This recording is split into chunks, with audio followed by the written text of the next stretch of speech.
It was the summer of 1941. I was 21 years of age, a sergeant pilot in the RAF, captain of a Hampden bomber with 49 Squadron at Scampton. We had been told that we would be on ops that night and had air-tested our aircraft that morning. In the afternoon, we had attended the briefing. We had an early dinner in the sergeant's mess. You leave my chips alone. Get along out of my kitchen. Then an hour or so of rest before walking to the flights to don our flying gear and being driven to the aircraft's dispersal. It was standard practice for the whole crew of 4 to gather round the tail of the aircraft to spend a last penny before climbing aboard.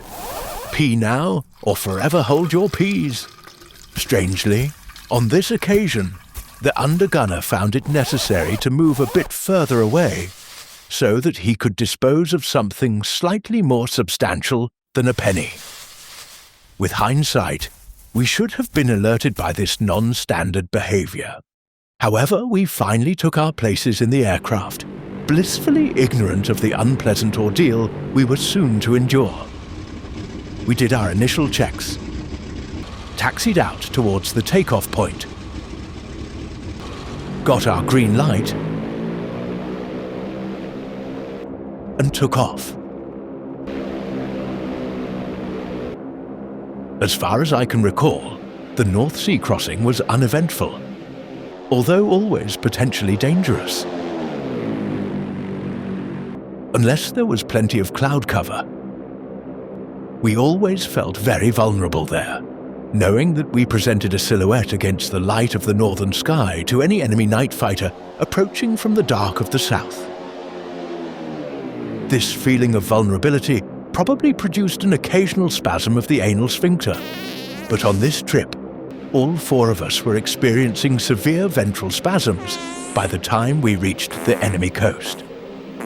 We all had to exercise extreme muscle control to avoid, shall we say, a personal disaster. To make matters worse, we found that the cloud base over Hampden, our target, was only about 4,000 feet. So we had to do our bombing run at 3,000 feet, which was not a healthy height to be over a German city, and as a result, we nearly got coned by searchlights and survived some very near misses by light and heavy flak. On the way back home, things got worse down below, and we seriously considered the possibility of landing in a field in Holland so that we could do our business.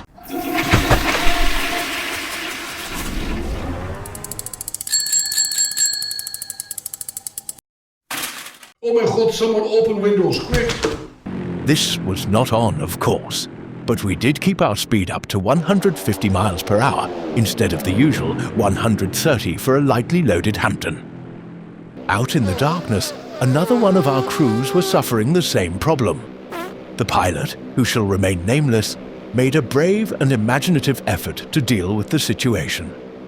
The Hampden was a very narrow aeroplane, no room to sit side by side, and the back of the pilot's seat was hinged so that in an emergency, it was possible to change pilots in flight, albeit with some difficulty.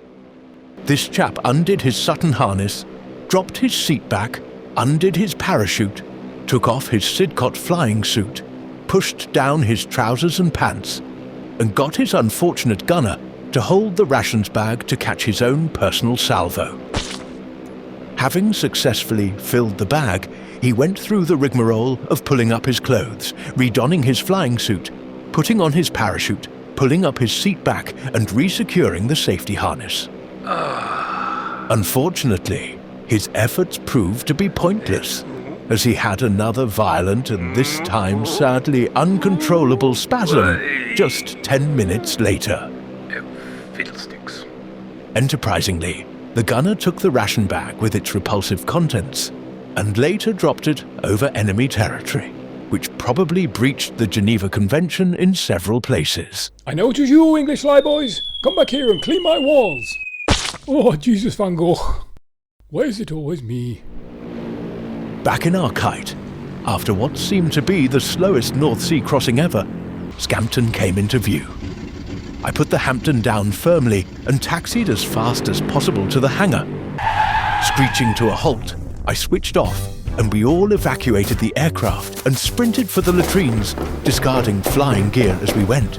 I nearly made it, but had to waddle awkwardly the last few yards. I heard my undergunner scramble desperately into the next cubicle. He was actually dropping his trousers when the very worst happened. Sadly, the other 2 members of my crew also lost the race.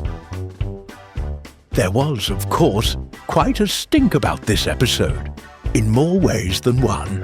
An investigation by the medical officer put the blame on the soup served in the sergeant's mess that night. I heard later that the cook responsible was quietly posted to another unsuspecting station. We never did find out who he or she was. You leave my chips alone.